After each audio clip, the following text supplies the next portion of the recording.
राजीव को पुरानी किताबें इकट्ठा करने का बहुत शौक था।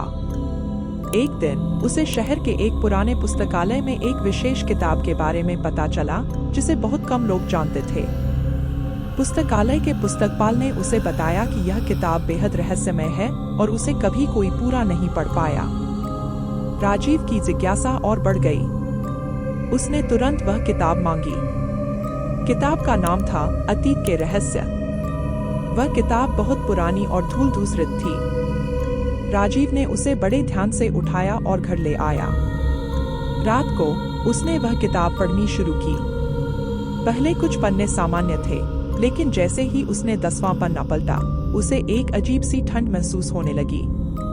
कमरे की बत्तियां अपने आप बंद हो गईं। राजीव ने सोचा कि यह महज संयोग है और उसने मोबाइल की टॉर्च जला ली। जैसे ही उसने पढ़ना जारी रखा, किताब के अक्षर चमकने लगे। अचानक एक पन्ने से एक धुंधली आकृति बाहर निकली और कमरे में घूमने लगी। राजीव का दिल जोर-जोर से धड़कने लगा। उसने किताब बंद करने की कोशिश की, लेकिन उसके हाथ जम गए थे। वह आकृति धीरे-धीरे स्पष्ट होने लगी। यह एक बूढ़े आदमी की आत्मा थी।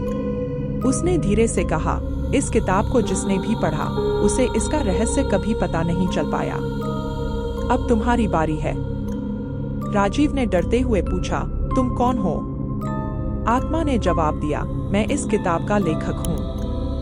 इस किताब में बंद रहस्य ने मुझे मार डाला था। अब तुम भी इससे बच नहीं सकते। राजीव ने पूरी ताकत से किताब को बंद किया और आत्मा गायब हो गई। उसने किताब को उठाया और उसे पुस्तकालय लौटाने का फैसला किया। अगली सुबह उसने वह किताब पुस्तकालय को वापस कर दी और हमेशा के लिए उससे दूर रहने का प्रण किया।